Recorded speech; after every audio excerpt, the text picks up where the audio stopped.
जिस व्यक्ति ने भगवान की कथा नहीं सुनी उसके कान तो सांप के बिल के समान है। जिसने अपने नेत्रों से भगवान का दर्शन नहीं किया, बर्हाइते ते नयने नराणाम लिंगानि विष्णोर्न निरीक्षतो ये, जिन्होंने अपने नेत्रों से भगवान का दर्शन नहीं किया, उनके नेत्र क्या हैं? बोले मोर पंख के नेत्र के समान है।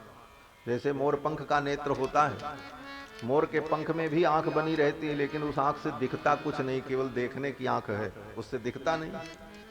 उसी प्रकार जिसने अपनी इन आंखों से भगवान का दर्शन नहीं किया, उसकी आंखें मोर पंख की आंख के समान हैं। पादौ नृणाम तौ द्रुमजन्म भाजौ क्षेत्राणि नानुब्रजतो हरेर्यौ, जिसके पैर चल करके तीर्थ में नहीं गए, मंदिर में नहीं गए, संतों के पास नहीं गए, कथा में नहीं गए, उसके पैर क्या हैं? बोले उसके पैर पेड़ हैं। जैसे पेड़ होता है वैसे ही है, खड़ा है, वो व्यर्थ है।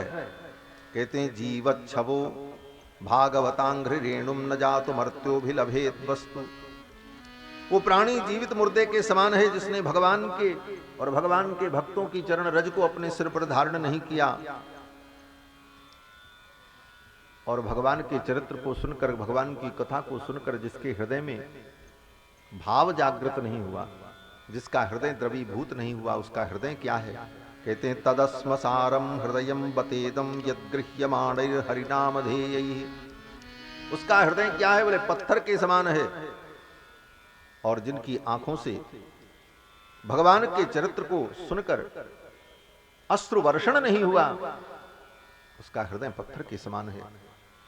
भगवान के चरित्र की ऐसी महिमा श्री शौनक जी महाराज ने कही और आगे फिर श्री सूत जी महाराज वर्णन करते हैं। कहते हैं हे मुनिवर, राजा परीक्षित को कथा सुनाते हुए श्री सुखदेव जी महाराज पहले भगवान का स्मरण करते हैं। भगवान का स्मरण करते हुए सुखदेव जी कहते हैं यत् कीर्तनम यत् स्मरणम यदीक्षणम यद् वंदनम यत् श्रवणम यदर्हणम लोकस्य सद्यो विधुनोति कल्मषम तस्मै सुभद्र स्रवसे नमो नमः।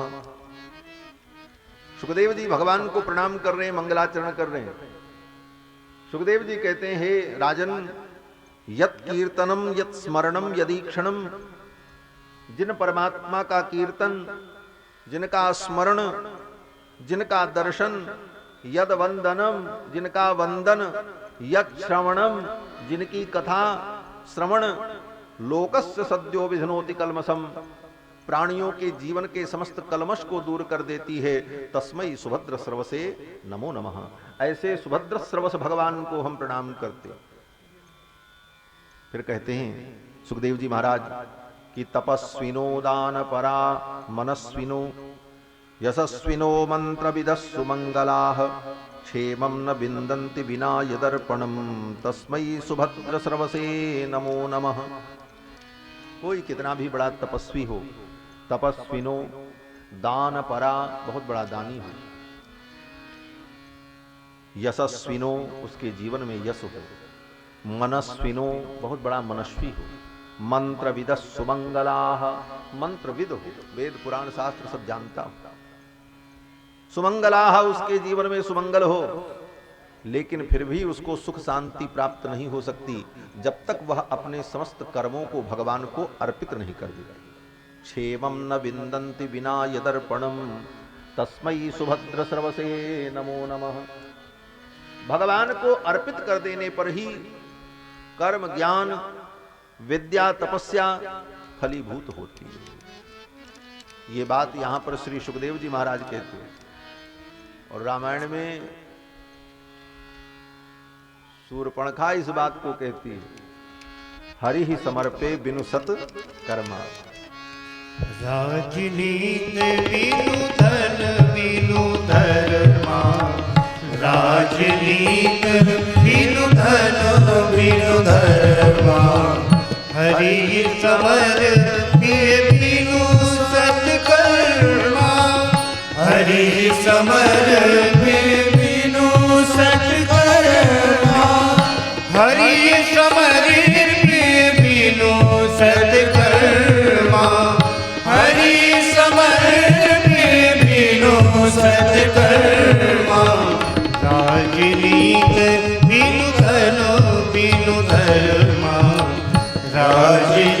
राजनीत बिनु धन बिनु धर्म राजनीत बिनु धन। हरि ही समर्पे बिनु सत्कर्मा। जब तक हम अपने कर्मों का भगवान को समर्पण नहीं करते तब तक उन कर्मों का फल भी हमें प्राप्त नहीं हो सकता।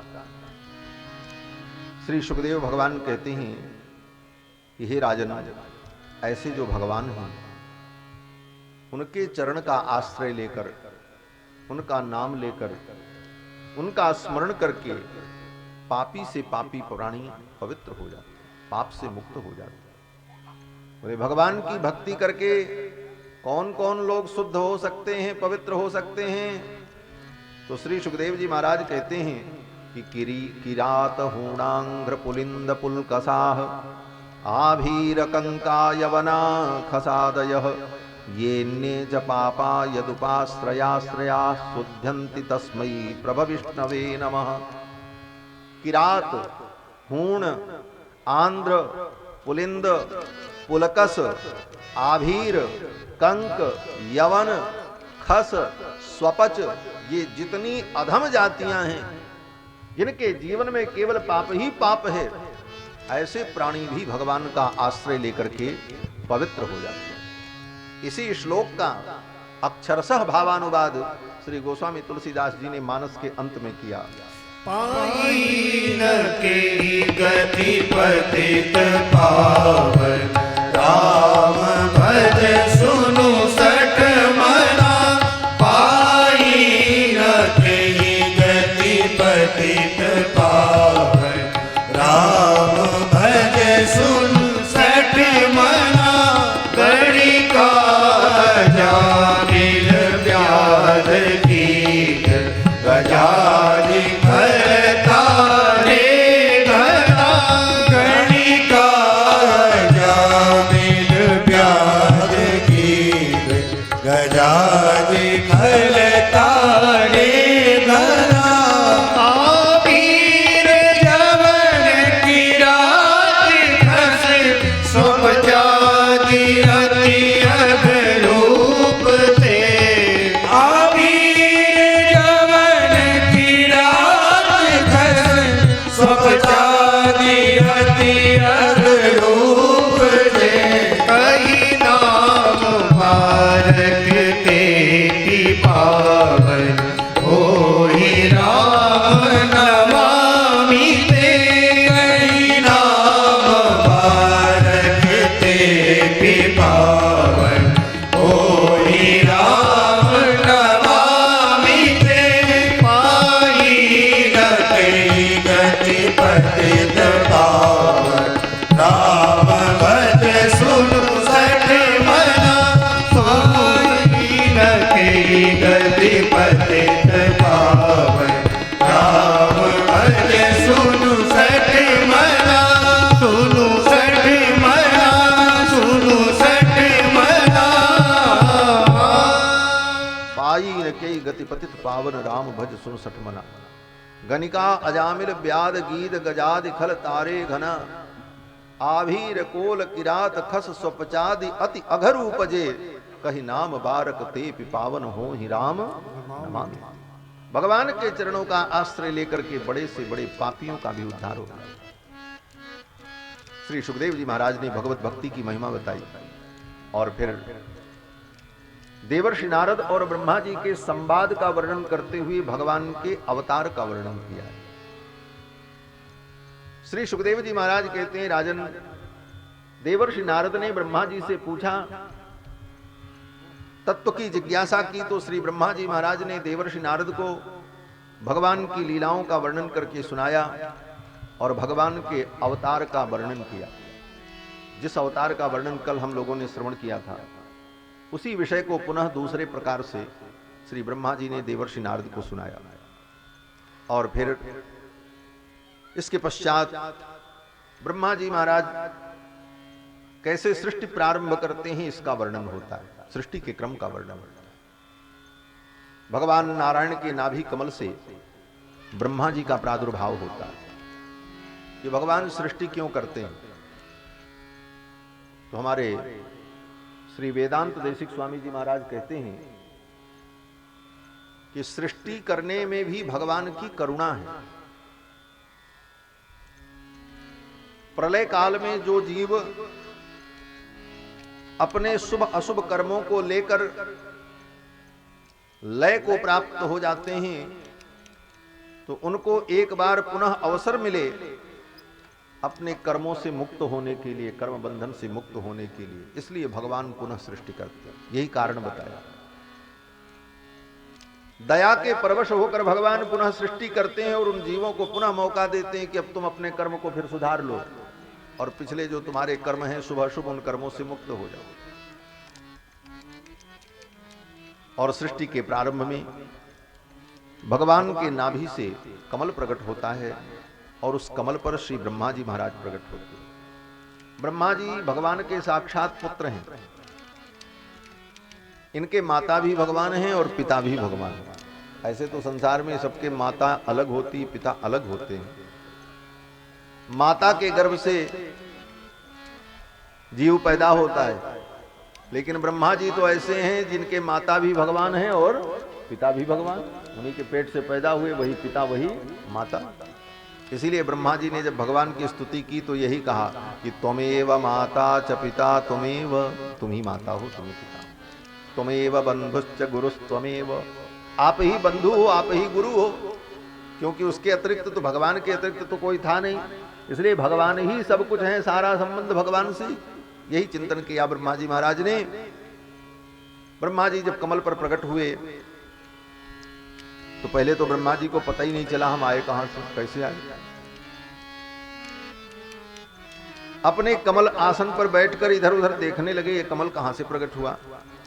उस कमल नाल को पकड़ करके ब्रह्मा जी उतरने लगे कि ये कमल नाल जहां से आई है वहां चले। चलते चलते थक गए, कहीं कोई आश्रय नहीं मिला। अंत में फिर आकर के कमल के ऊपर ब्रह्मा जी विराजमान हो गए और फिर ब्रह्मा जी सोचने लगे मैं क्या करूं। उसी समय आकाशवाणी हुई। आकाशवाणी में भगवान ने कहा कि तप करो। आकाशवाणी में 2 अक्षर सुनाई पड़ा, स्पर्शेषु यत् षोडशमेकविंशम् निष्किंचनानां नृपयद्धनं विदुः। श्री सुखदेव जी कहते हैं कि आकाशवाणी में भगवान के मुख से 2 अक्षर निकला, स्पर्शेषु यत् षोडशमेकविंशम्, स्पर्श वर्णों में 16वां और 21वां। 16वां अक्षर क्या है? बोले क से गिनना प्रारंभ करो तो क ख ग घ लेकर के 16वां कहां पहुंचेगा? बोले त। 16वां अक्षर क्या है? व्यंजन वर्ण त। और फिर 21वां क्या है? बोले प। तो दोनों को जोड़ दें तो क्या बना? तप। यही 2 वर्ण, 2 व्यंजन वर्ण सुनाई पड़े ब्रह्मा जी को, स्पर्शेषु यत् षोडशमेकविंशम्, और इन दोनों वर्णों के मिलने पर जो शब्द बना तप। ये तप क्या है? तो सुखदेव जी कहते हैं कि निष्किंचनानां नृपयद्धनं विदुः। जो अकिंचन है, ऐसे अकिंचन जनों का धन अगर कुछ है तो तप है। अकिंचनों के जीवन का धन क्या है? तप है। निष्किंचनानां नृपयद्धनं विदुः निशम्य तद्वक्त्रदिदीक्षया दिशो विलोक्य तत्रान्यदपश्यमानः स्वधिष्ठमास्थाय विमृश्य तद्धितं तपस्युपादिष्ट इवादधे मनः। तप शब्द को सुन करके ब्रह्मा जी महाराज अपने मन को समाहित करके तप करने लगे। 10,000 दिव्य वर्षों तक ब्रह्मा जी ने तप किया है और उनकी तपस्या से प्रसन्न होकर के भगवान प्रकट हुए और भगवान ने कहा तपो मे हृदयम साक्षात आत्मा हम तपसो नघ। हे ब्रह्मन, तपो में हृदयम, तपस्या मेरा हृदय है भगवान का। जिसके जीवन में तपस्या है समझो वो ठाकुर के हृदय में बैठा है। जिसके जीवन में तप है, जिसके जीवन में त्याग है, वो मानो भगवान के हृदय में बैठा हुआ है। भगवान उसको हृदय से स्मरण करते हैं। भगवान कहते हैं तपो में हृदयम साक्षात आत्मा हम तपसो नघः, और मैं तप की आत्मा हूं। सृजामि तपसई वेदम ग्रसामि तपसा पुनः, तपस्या से ही सृष्टि उत्पन्न होती है, तपस्या से ही लय होती है। तप की महिमा को भगवान ने बताया और भगवान ने कहा मैं तुम्हारे ऊपर प्रसन्न हूं। और प्रसन्न होकर के भगवान ने ब्रह्मा जी को चारों वेदों का ज्ञान प्रदान किया। संक्षेप में भागवत तत्व का उपदेश किया ब्रह्मा जी को भगवान नारायण ने। और फिर भगवान ने कहा अब तुम सृष्टि करो। सृष्टि करने के पहले भागवत तत्व का ज्ञान भगवान ने ब्रह्मा जी को दिया। इसका मतलब यही है कि संसार की सृष्टि को बढ़ाओ।